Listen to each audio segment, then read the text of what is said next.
record. And here they come.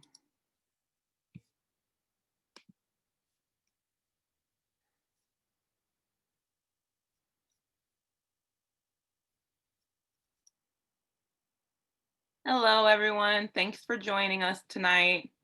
We're going to give it a minute or two more, and then we'll get started as people start trickling in.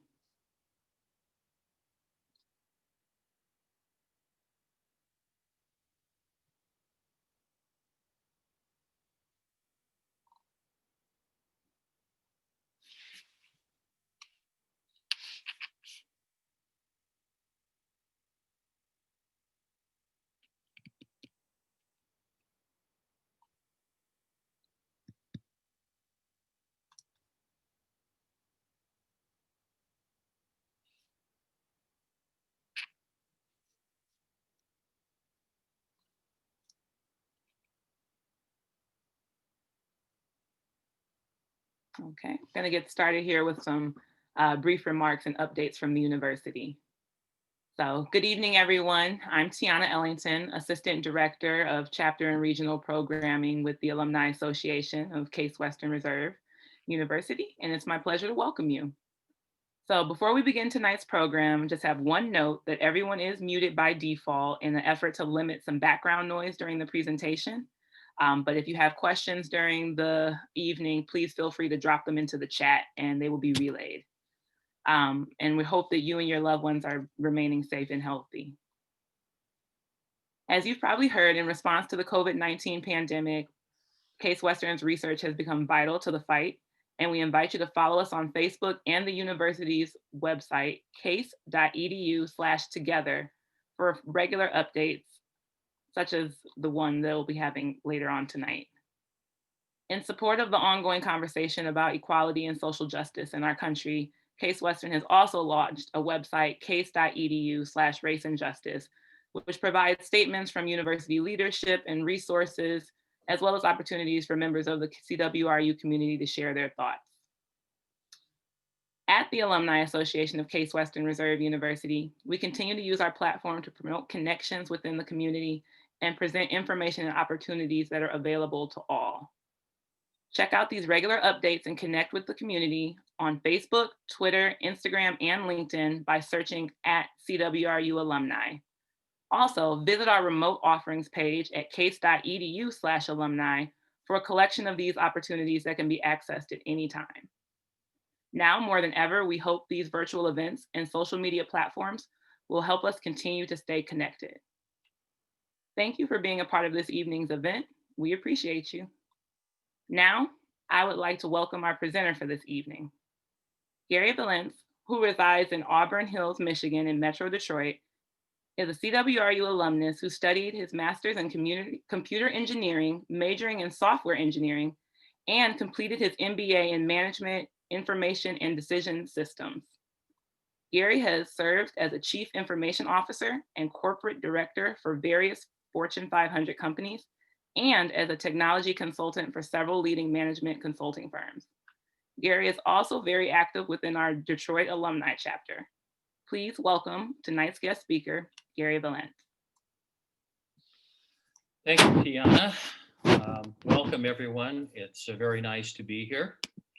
I work for a company called PAX Systems, PAX Strategy, and hang on one second. I'm trying to get something out of the way. PAX Strategy, and what we do is we help clients identify their information technology strategy, and through cloud readiness assessments for different types of things. And we always start though with the business model as the beginning of the engagement and so forth. So we really look at understanding what business the client is and the industries, and then the appropriate technology. So along those lines, a former president of an automotive supplier who I had worked with before suggested to the executive leadership of another major automotive supplier that I provide an overview of the automotive market to bring in the executives, or to bring the executives up to speed, because it was changing significantly. So I did put together some information because I do work in the Metro Detroit area, which is, as you all know, highly automotive. So I did a presentation for them in 2018, which is very well received. And the idea was to kind of educate people as to what's happening and what's going to happen. So I took some of those simple ideas from that work and presented it to our Detroit Case alumni chapter, which they liked. And that group suggested I provide the presentation to a broader group. So that's where we are today. We're going to be looking at, in terms of our agenda, we'll be looking at automotive industry market drivers and challenges, the internal combustion versus electric vehicle comparison. We'll talk about the value of electronic vehicles to consumers.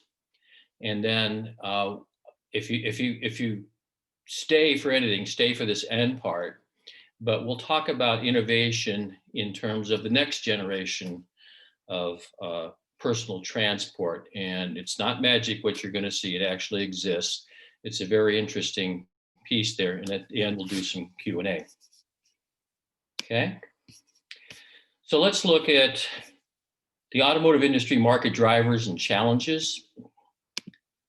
And for an original equipment manufacturer, they have the following types of challenges and things that they have on their plate.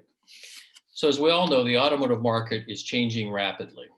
There's new players, many from California, many software companies, compared to outside of Detroit, the traditional automotive manufacturing companies.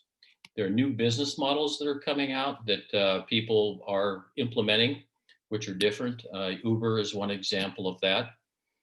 There's improved technology, such as battery technology and LiDAR and radar.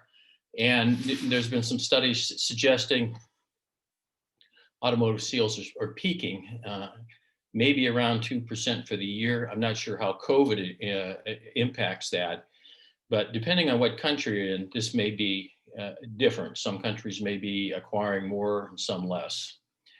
So they're also really reviewing their business models regarding connectivity, automation, sharing, and electrification. And we'll talk more about that as we go through this. So next slide here. So there's currently 3 trends, mega trends that play in the automotive industry: safe, green, and connected. Safe represents technologies aimed not at just protecting vehicle occupants when a crash occurs, but those that actually proactively reduce the risk of a crash occurring. Now, here's an example.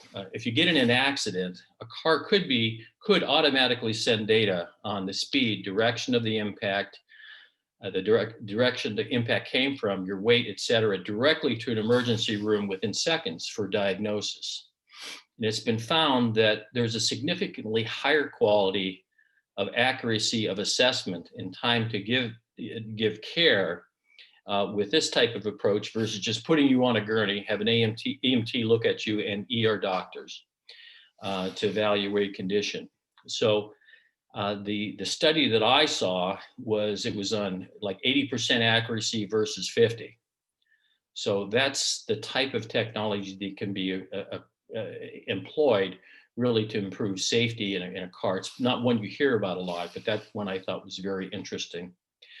Green is about technologies designed to reduce emissions, increase fuel economy, and minimize the environmental impact of vehicle, while connected represents the technologies designed to seamlessly integrate our highly complex electronic world in which automotive consumers live in cars. If you have Apple CarPlay or any of those types of things, those are some examples of that.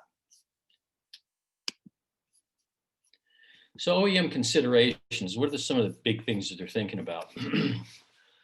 One is propulsion.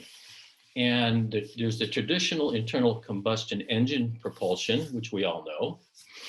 The other is electric motors powered by batteries or electricity. China has said that their goal is to go totally electric. Tesla, of course, is the leader in the premium electric car market. I think they control 80% right now, and they're They're kind of the Apple of the automotive industry in terms of innovation and changing the market. And I have India there because Ford Motor actually did a study trying to figure out which cultures are most amenable to an automated driving, and it was India. And if you ever have been in India in a car, you would know why. So I think that's kind of interesting. Now, hybrid, I would use as an example, is what Toyota has some very good hybrids, which is it's electric motors, but they also have an internal combustion engine, a smaller one that kicks in over time. So it generates the electric power and provides propulsion as well. So those are the three types of propulsion. The traditional's been around, hybrid's been around. The electric, because of Tesla and innovations in battery technology, has kind of come to the forefront a bit. There tends to be more of a focus now on software, less on manufacturing, but a lot more on software. Ford is hiring thousands, and so is GM here in Detroit, which is my home turf. They're hiring thousands of engineers, software engineers. So another thing that they're looking at, of course, is smart driving. Safety assisted is an example. You know, if I look into my rear view mirror, I'll have a little light that comes on and tells me if somebody's in my blind spot, which I really appreciate. Semi-autonomous transport is another thing that a good example of that is you can put your car in cruise control, and if you become within 2 car lengths of a car in front of you, let's say that you come up on a car and that car is actually going slower, your car will actually slow down. It's another safety feature. And then the fully autonomous transport is you basically don't have to do anything. You can sit there and have a Coke or whatever. That's kind of the goal. It's not there yet, but people are working on it. So peaking auto production is another interesting idea because of different changes. You can get subscriptions, or the idea is having a subscription for a car. So if you wanted a decked out Cadillac, but you didn't want to buy one, you wanted to kind of timeshare one of them, there's a way to get subscriptions for different periods of time. I don't know if they're still doing this. I know that, or they're continuing to do it, but they had talked about, and I think they implemented it for a while. I'm not sure where it is. There's autonomous transport. Ride sharing also is, you know, you're taking an asset that's typically sitting idle in your driveway most of the time, and you're using ride sharing to increase the utilization of that rather expensive asset for most people. Magnetic levitation is another very interesting thing that people are looking at around the world, and we'll look at that a little bit later. Hyperloop is basically creating a tunnel that's a vacuum, and you shoot something through it one way or another. And if you look at Elon Musk's Boring Company, that's really what he's trying to do. So all those different things can and are playing into auto production and how many people are actually buying cars. Again, that's really dependent on what country. And if you're in a developing country like China, you never had a car and now you have money, you know, that will change depending on where you're at and what the demand is. You know, another item I wanted to mention here is fully autonomous transport example. And this is a pretty current one. There's a joint venture between Aptiv and Hyundai called Motional. And they offer a robo-taxi service where you can schedule an autonomous ride via phone.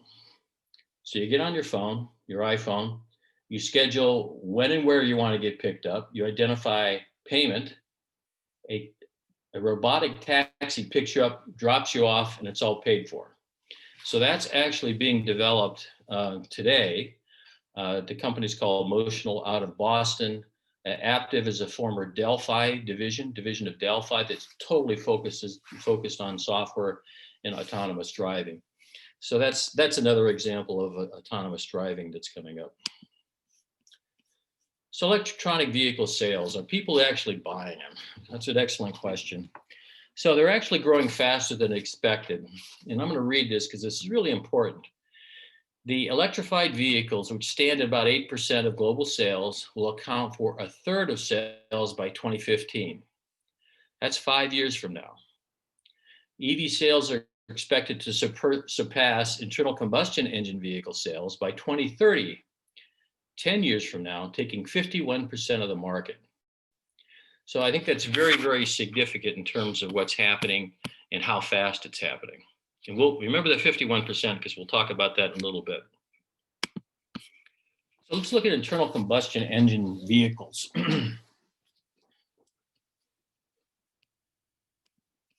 Okay, so this is a 2020 GMC Sierra, typical underside of the car. So a lot of people have had trouble kind of understanding internal combustion versus EVs. So I found that using pictures are worth 1,000 words in this regard. So let's look at the typical internal combustion engine car. Well, one, you've got an engine, a very complex piece of machinery that is engineered, has to be maintained and checked periodically. You have to have a radiator cooling system. You also have to have a transmission, which is, again, another very complex component of an overall car. It has to be engineered, it has to be maintained, and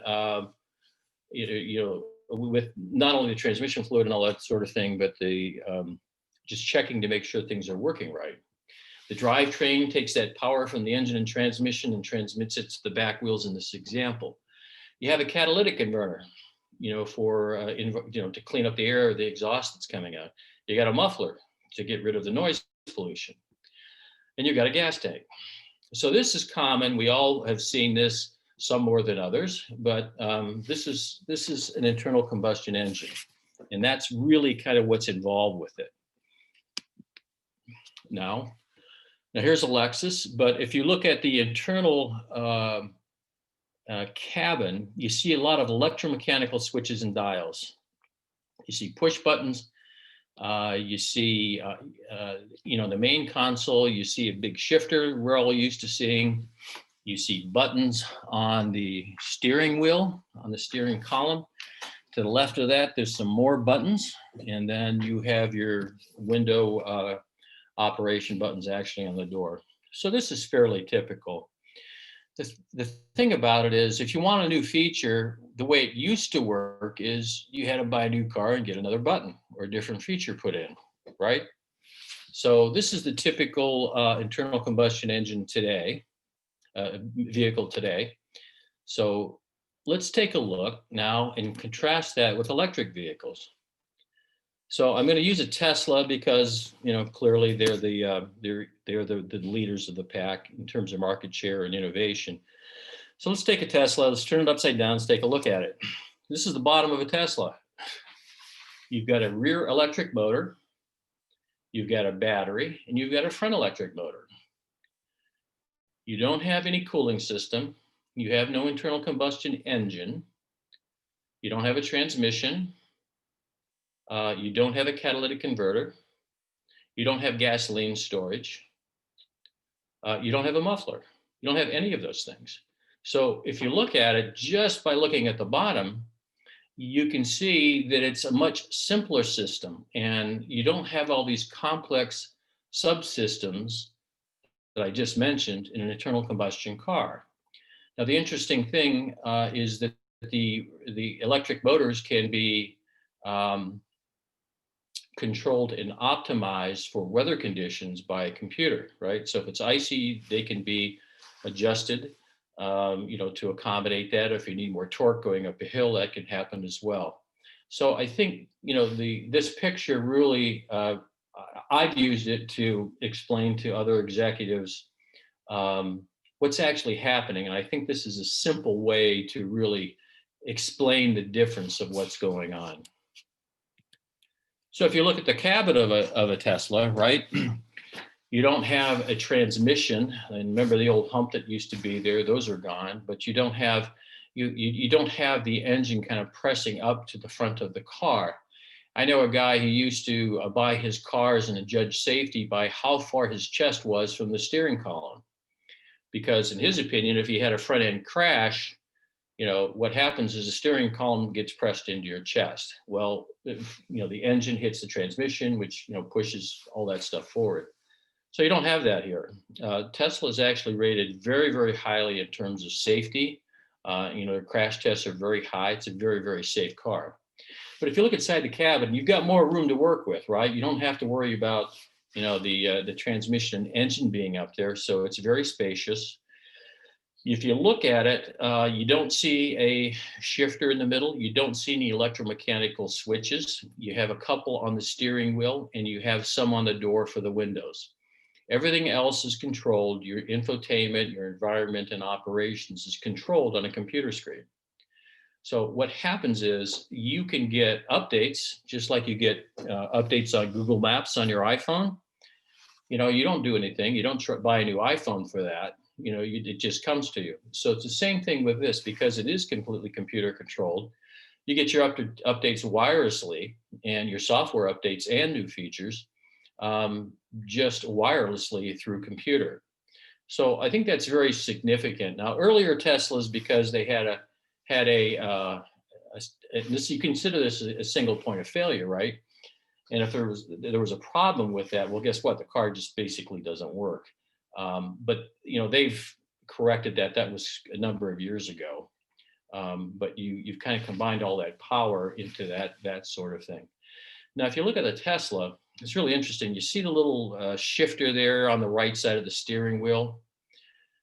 What that is that's your gear selection. And there's only 3 gears: forward, reverse, and neutral. And that little thing controls it all. So it frees up, just that old knob we're all used to, taking up space and like that. That's what's there. So it's very clean, very well designed as a cabin and environment. So let me pull up the next slide.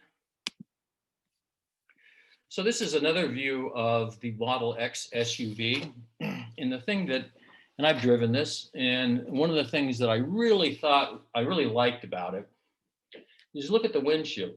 If you look at the windshield, the glass goes from directly over your head all the way forward. And higher up, it's tinted so that the sun doesn't, become too onerous for you. But it's really driving as part of the environment. I drove this in Ann Arbor, and I was going up some hills and up and down some hills, and it was really amazing to see the difference in how you see the environment with just that change.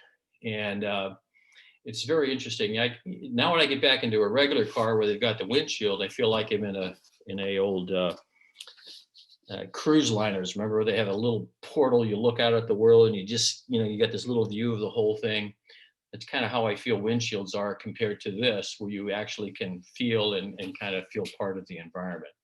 So I thought that was very interesting as well. Again, it's a very safe car, so they're able to do that and put that glass there. So I actually like that. So you can probably tell. So moving on, look, you don't have an engine and transmission, so you've got space up front for not only cabin design, but also you've got some additional trunk space there as well. So let's summarize this, comparing an ICE versus EV. I'm sorry, summary. So there's a traditional train, right? The engine, transmission, drive shaft. You don't have any. So you don't have the complexity of those components. You don't have the steel that goes into them. You don't have the manufacturing that goes into them. You don't have the lubrication that goes into them, the engineering talent. You don't have the maintenance, ongoing maintenance, and you don't have the weight. Exhaust system, really the same thing. You don't have the steel. You don't have the muffler fabrication, maintenance, checking on your muffler and catalytic converters, compliance inspections in some states, and weight. So remember, I said in 10 years, there's a study that says half the cars being sold are going to be electric vehicles. So what's going to happen to Midas Muffler? Potentially half of their sales to be cut in half in 10 years, and a third in 5 years. I'm just making a simplistic comparison, but this is going to have a very significant impact on many suppliers who've been around for 90, 100 years making these things. And that's why I kind of came in and was asked to come in and do a presentation to kind of have them see things a little bit differently. On miscellaneous, fuel tank, engine radiator, and coolant, you don't have any of that stuff. It doesn't have to be checked. It doesn't have to be maintained. and you don't have to have the weight in the car. The traditional control systems, you don't have electromechanical switches. It's touchscreen. Features come in wirelessly. You get fast, simple, less expensive updates and new features. No need for dealer visits. So here's the value proposition for and I'm using Tesla, but so the propulsion technology, there's better battery technology. They use electric motors, and they do use some braking for power generation. Tesla has done a fantastic job focusing on the driver. It's a driver-centric focus.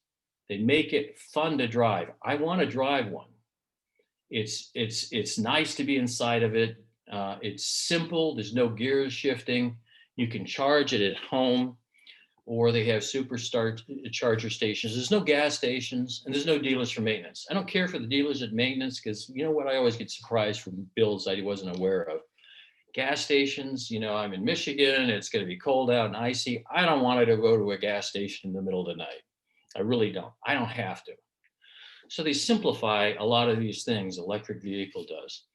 The safety, you can charge from home. You don't have to go out. Maybe if you're in different parts of depending on where you live, you don't have to really go to a gas station at 11 o'clock at night because you got to get to work the next day. Crash protection is stellar, is very, very good. They have cameras, LiDAR, and all that sort of thing, the active safety types of things. The performance is also very interesting because it doesn't use a transmission where it kind of shifts up, you kind of go to first, second, third, and you have those delays and things. You don't have that. You have linear acceleration.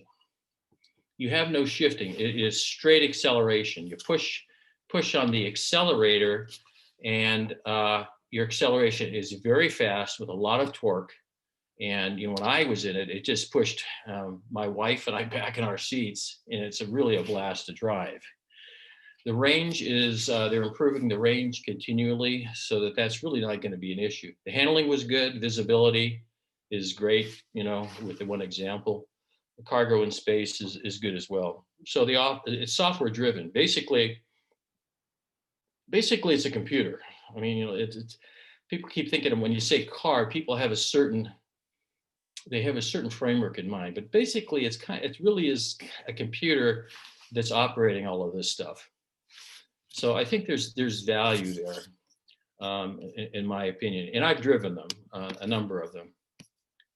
So here's the economic model. If people are making electric vehicles, there's none of the drivetrain, exhaust systems, and so forth. There's none of that. Those very extremely complex components and the complex assembly, transportation of those components to a location and assembly.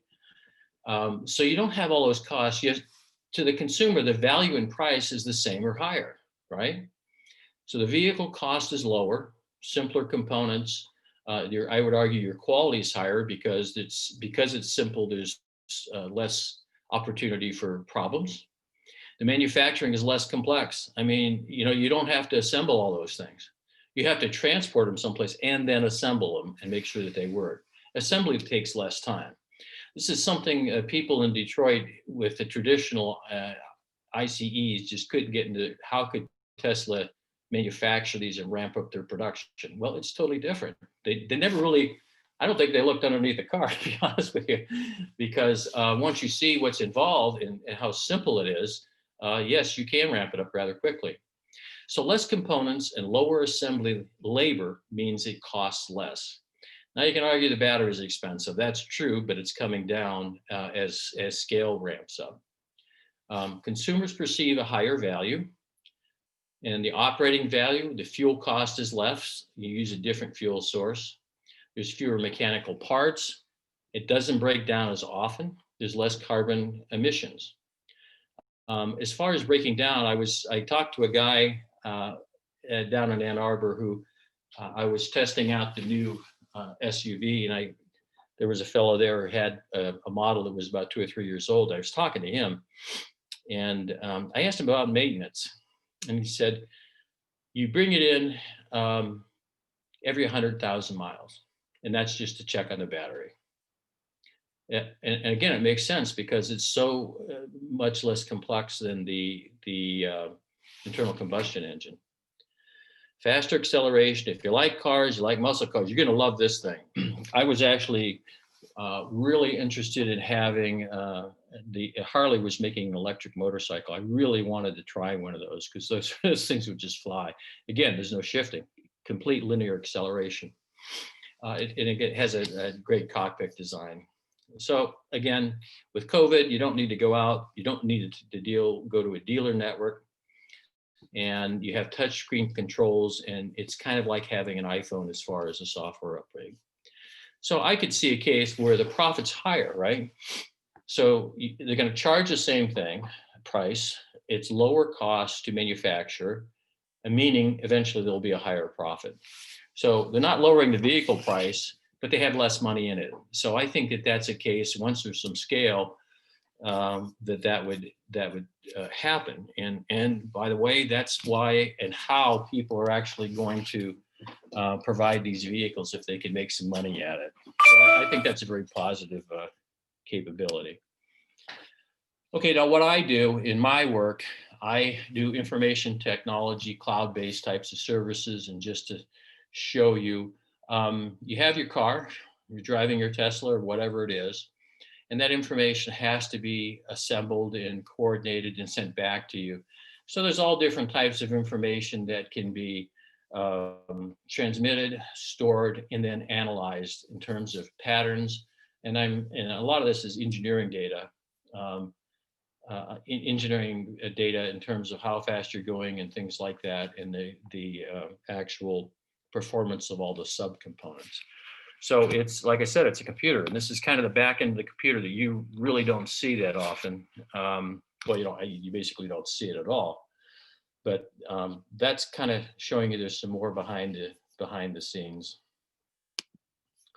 So automotive trends. So here's the big trends. Electronic vehicles, number one's a trend. I think the model is compelling. Everybody's getting into it finally, thanks to Tesla and Elon Musk. Autonomous transport models are developing. And as I said, the robo-taxi is something that was announced about 2 or 3 weeks ago. And I think that that's something that's going to continue as our population ages. And by the way, if you can call up a car when you need it, and there's no driver, which means it's probably a lower cost, do you really need a car? I mean, if you're in Florida, which I hope to be someday, retired down there, and if I want to go someplace, why do I want to have to fool the car, right? So that becomes more of a viable option. As I said earlier, pre-virus, the information was the production, which car ownership was predicted to kind of decline, maybe plus or minus 2%. But you've got all these different things that are changing now, such as ride sharing, autonomous transport options. In connectivity, the connectivity within and between vehicles and other systems and things is going to continue to grow. It's been kind of slow. There's been a lot of talk about it, probably less coming on the market, but that will continue to grow. So I've given you an overview of internal combustion engine and electric vehicles, and hopefully you can see the difference. But the key thing here really is focusing on customer satisfaction and ownership. And I think the Tesla, if you look at it, you might argue about the price, but excuse me, but it hits a lot of buttons as a car owner. There's a lot of advantages to me. It's fun to drive. The cockpit's better. It's quiet. There's no noise. So, and it's just has so many advantages. And I think that's really what drives things. But the key really is innovation and customer focus. So I've got something for you in addition that I've shown other people.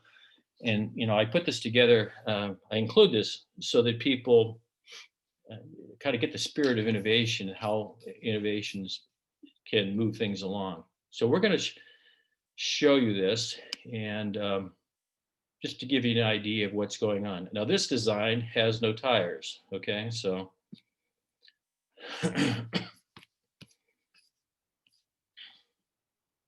Are you guys seeing this? Hello? No, we can't see it yet, Gary. Can't? No. Okay, hang on a second. Can you see this? You don't see anything now? No. Okay, well, that's all right. Okay, hang on, bear with me, folks. Okay, I'm going to end my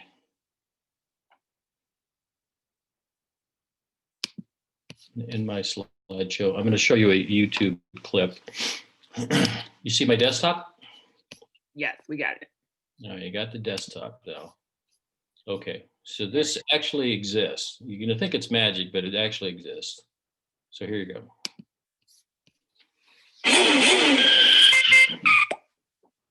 你好，大众自招用户怪盗大客户20，没错，说的就是你，王佳。我是乐嘉，在成都，现在就在你的家乡。你是不是记得在几个月以前，你曾经向大众汽车公司的大众自造网站提交过一份特别的创意？你的梦想实现了，这辆无轮车就在我们身边。看到没有？真的是没有轮子。那么到底这个车能不能开呢？现在我必须先向大家介绍2位特别的嘉宾，他们就是王佳的爸爸和王佳的妈妈。 那这车咋不得轮子呢？还真没见过这样的车，想不想体验一下？可以可以我们。来看一下。他一直从小就是一个很有想法的孩子，总是有奇怪的点子冒出来。王家从小就与人不同，我们一直很相信他的才华。现在启动，真的起来了！上面感觉怎么样？太神奇了！实在是太不可思议了，这个车居然可以悬浮起来！我相信大家和我一样，一定很想知道当中的秘密。但是现在，我们先来聊聊关于成都的这个城市。当你想起成都的时候，你的第一印象首先想到的是什么？大熊猫、变脸、功夫茶表演。其实除此之外，成都的地质非常的特别，在这块广袤无边的盆地上面蕴藏着无数的矿产资源。磁悬球形车，简称悬浮车，它的设计运用了非常超前的尖端科技，巧妙地将地下的矿产资源转化为它的能量，从而驱动汽车行驶。慢点慢点慢点，前面危险，慢点。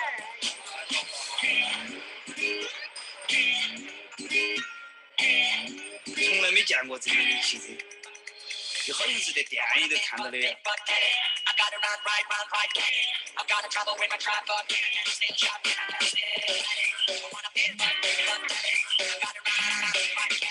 悬浮车有一个功能是自动驾驶，声控系统能识别人声并开启自动导航。导航回家。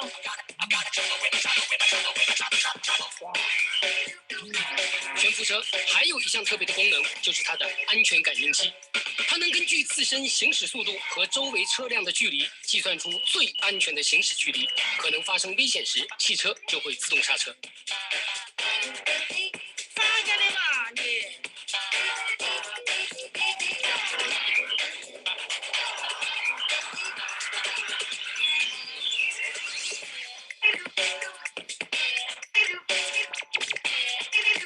我真的为我们孩子感到自豪，他确实有些与众不同。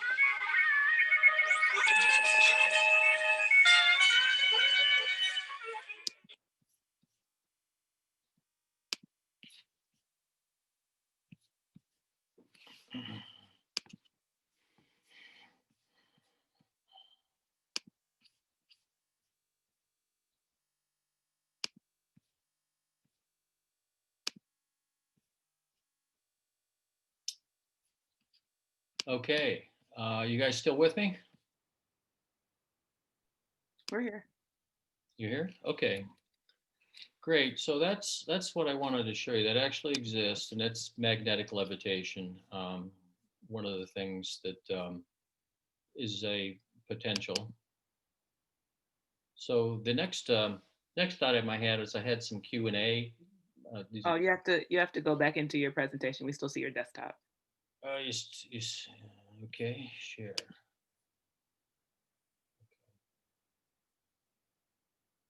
If you just, if you start the presentation from current slide Okay. and then share your screen again. You see it? Yes. Okay.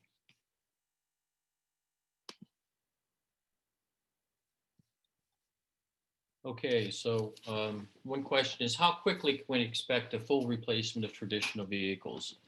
So major European cities have targets of 2030 and 2040 to eliminate all ICE vehicles. So 50% by 2030. I don't think a full replacement is going to happen because there are cases where electric vehicles may not always be appropriate. Examples include military applications in severe hot or cold climates, right? But I mean, it could obviously be a very high percentage. The other question someone had for me was, will the next generation of auto mechanics need to be taught specific knowledge to work on electric vehicles?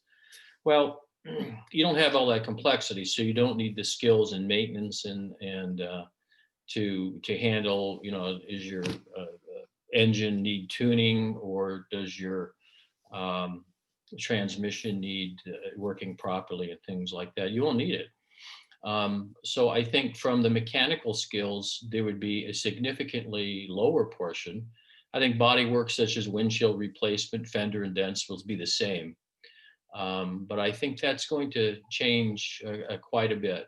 And as I mentioned, they can go 100,000 miles without any maintenance because it's such a simple design. A lot of the maintenance is going to be test and replace, which is not really a highly skilled type of need.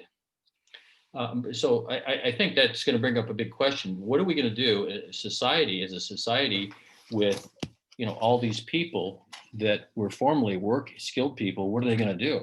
Because that's going to happen. So I don't know the answer to that, but I think it's kind of an intriguing question. So what is your opinion of the driver experience? Well, it's quiet, it's very fast, linear acceleration. It's a great visibility and convenience. So I like driving them. There's one thing that's a little bit different about them is that, you know, an internal combustion engine, you know, we coast, you know, we're coming up to light and we know that we're going to stop. So we take our foot off the gas and the car coasts. A Tesla does not do that. It moves only if you're applying pressure to the accelerator. So if you take your foot off the accelerator, the car slows rapidly. So you actually have to accelerate pretty much up to the stop sign and then let your foot off and then it'll stop. So that's very different than, you know, the old coasting mentality that we're all used to. Some people, takes a while to get used to that. So with that is, my friends, that is all I had to share with you tonight. So Tiana, I'll turn it over to you. If anybody has any questions. We have a few questions. So Christine asks, is the lifespan of an EV expected to differ much from a traditional ICE vehicle? I don't think so. I think it comes down to the battery life, and they're continuing to increase the battery lives. You know, there's people have had, you know, they thought the battery life was going to be much shorter than it is, but they seem to be pretty robust. So I don't think so. I think, you know, internal combustion engine car, you can easily get 100,000, maybe 200,000 if you maintain and baby it. You know, I think that that's certainly within the realm of an electric vehicle. And they're really, the big thing is to improve battery life and weight. So, you know, everybody and their brother is working on that because there really is a strong demand and need for that. Now, the other thing about the environmental issue with batteries is here in Michigan, great, I can park it in my house or go to a charging station, but half the energy in Michigan is generated by coal. So I'm really not helping the environment all that much, or maybe I'm cutting it down a little bit. The other thing that I'm not sure of, but I heard somebody say that the batteries are really not recyclable, you know, when they get end of life. So from an environmental standpoint, there's still some challenges using the battery route. It's not a completely green thing, depending on the source of the electricity you put into the battery. But as far as the life of the car, I mean, it should theoretically, I think, as long as the battery lasts, everything else should last because you have less to break down. It's simpler. Thank you for that question, Christy. All right, we got a few questions actually coming. This one is from Chuck Weller. He asks about Tesla's revenue model per the Wall Street Journal. 100 million loss and a 400 million government subsidy mandated from other auto companies. Is this true? Well, I don't know about those specific numbers. They were using credits from other companies, which helped bump up their profitability. I don't know about the current loss, but they are scaling up and meeting their production numbers. The thing that I think is really interesting is now that you've got GM and Ford and everybody else, actually, instead of talking about it, they actually are coming up with some competitive offerings.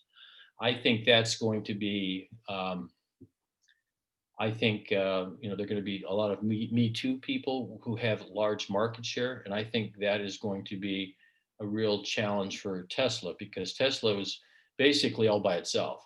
I mean, it just, it started by itself. Its innovation is good and strong. The other guys have market share and they need to have scale. Also, the Chinese, which is a huge market, they're starting to make these things as well. So it's got a lot more competition. And, the barriers to entry, I believe, once you get past the battery, you don't have to have big assembly plants or knowledge of all these really complex components. I think the barriers to entry are lower as long as you've got the battery and electricity part. And then, well, of course, you got the autonomous driving LiDAR and that sort of thing. But there are people who sell those subcomponents. So I think it's going to be tougher on Tesla. I think it's going to be more of a challenge in terms of them selling. I mean, what they're trying to do is they're trying to ramp up unit cost and production to a point where they can really go. But they're taking their money and they're building production like crazy. So they're investing in the future with manufacturing facilities in China, and in Europe is too. There's one in Germany. So they have to invest a lot to get the economies of scale that's really going to help them out. So the interesting thing about Tesla is they've supposed to have failed a million times before, and they always seem to keep going and meet the challenges. So it's a very interesting company. Thank you. I think you kind of touched on this a little earlier, but this question is from Catherine Bryan. What happens to the battery when it needs to be replaced? Well, I mean, you take it out, you put a new one in, which is fairly expensive, but I doubt it's any more expensive than a transmission would be. What happens with the battery is, like I said, I'm not 100% sure about the recyclable capability of the battery. I don't know. I've heard that you can't really recycle those things, but I don't know how to answer you on that one. I'm not confident enough to tell you something, to be honest. Fair. Down here, another question from Chuck Weller. Do EVs increase CO2 emissions because 63% of US electricity comes from fossil fuels? I don't know. I mean, I'm not sure they reduce it. I mean, the car doesn't produce anymore, but the coal plant that produces my electricity here in Michigan is still going too.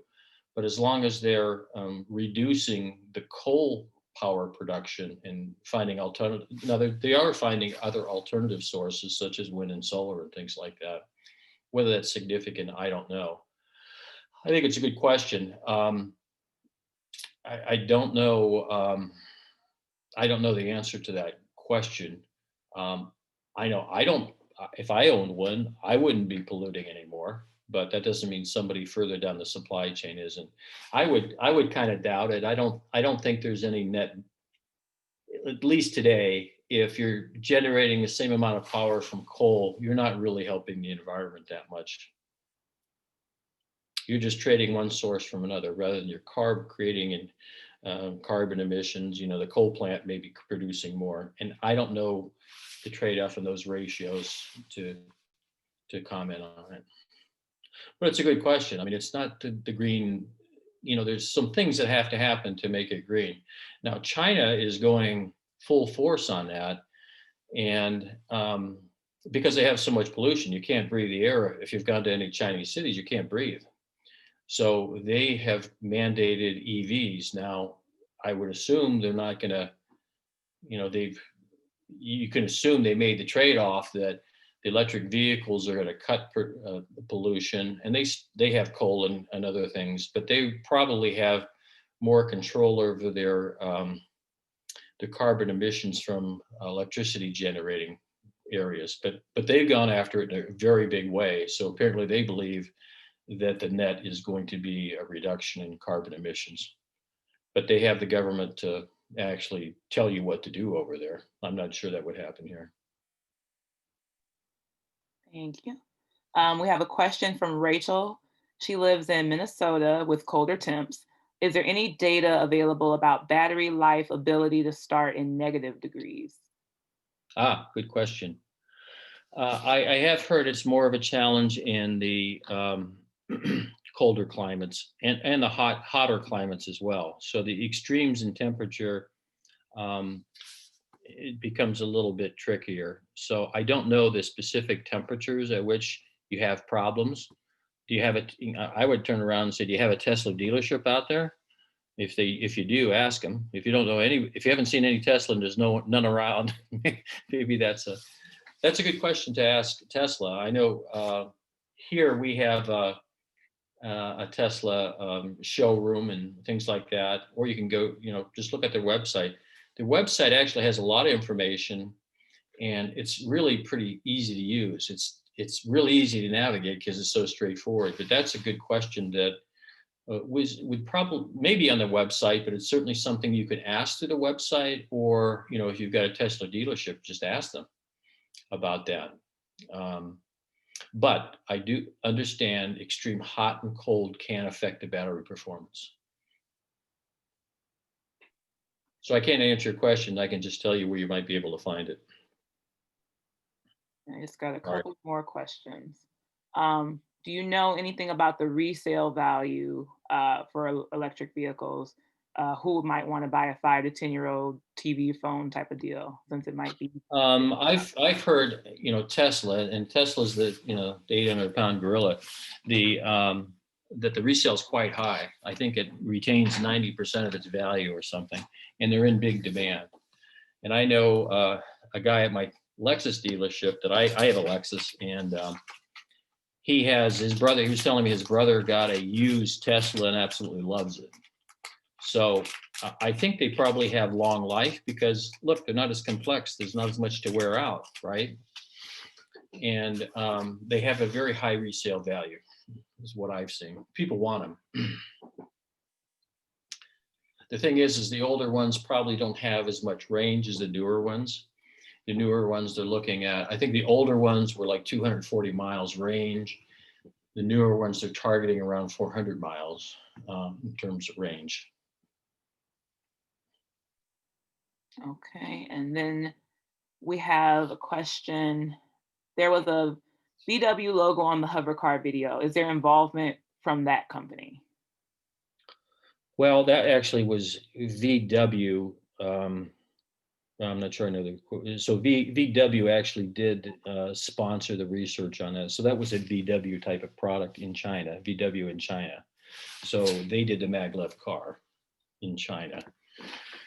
So I'm not sure what the question is. I mean, outside of that.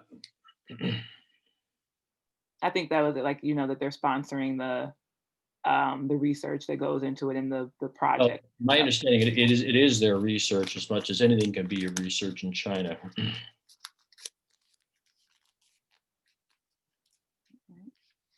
think we have a few comments. Barry says that they power their EVs with solar energy. Barry, I don't know if you want to drop into the chat where you are, that they're doing that.